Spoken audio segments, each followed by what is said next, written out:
Welcome to the kitchen of Wholly Natural. So today we are going to discuss sprouting wheat. We started sprouting wheat because my oldest son cannot break down gluten.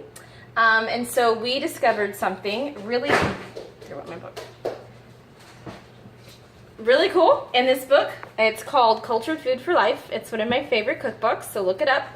But she discussed why sprouting your wheat is beneficial for you. Please stop crying, okay? Thank you, sir. So when we sprout the wheat, we return it to its plant state, which makes it more digestible for our bodies. But it also produces vitamin C, B2, B5, B6, carotene.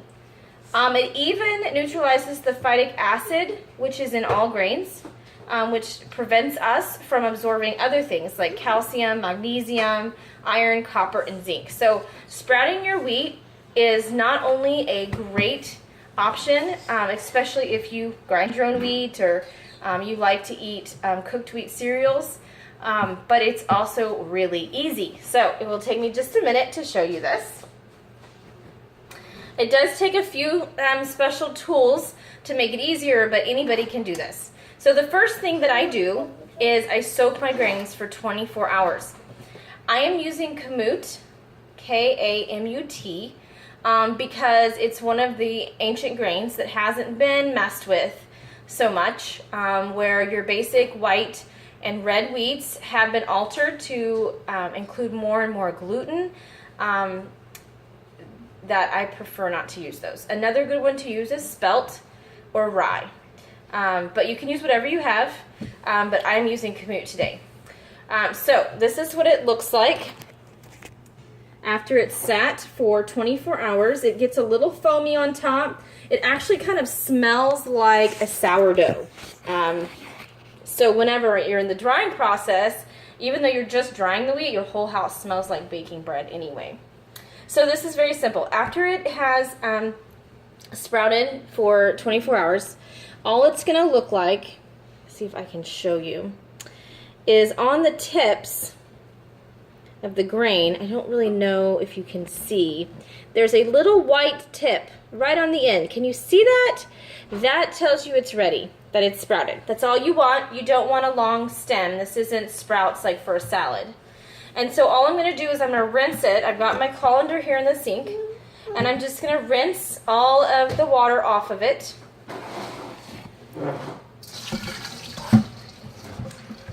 And I do a whole lot at one time. I do like 12 cups at a time, so I have to do this in batches because my drainer's not that big. So I get it in the sink and I just spray it around, rinse it off really good, and you can really smell the sourdough now.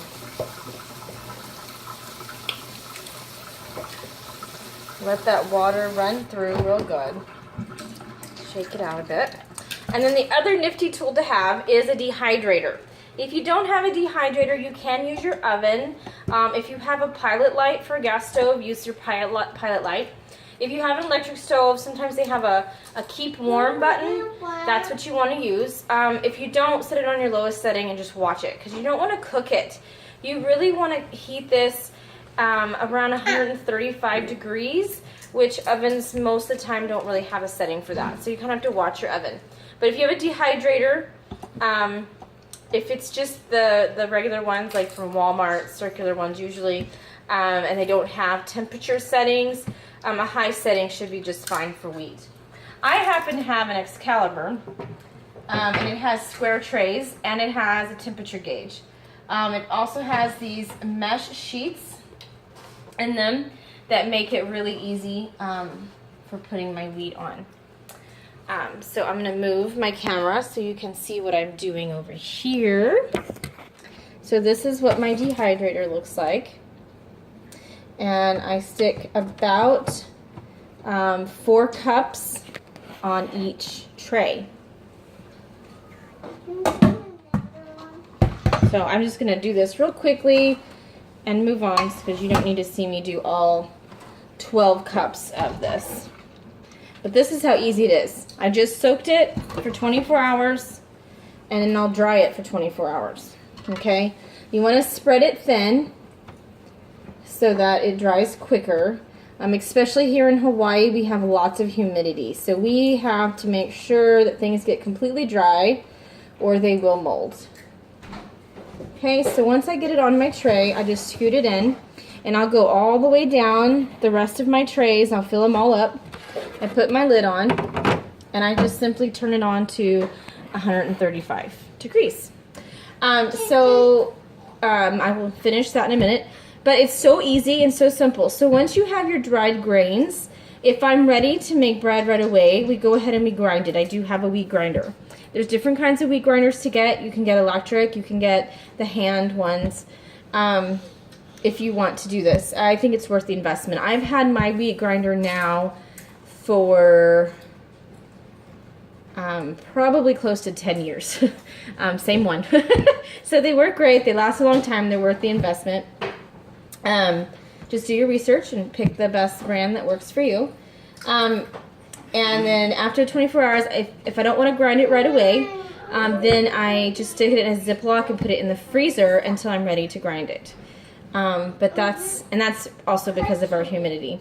So there you have it. It's really simple and easy to sprout your own wheat, so don't be intimidated. Thanks for watching.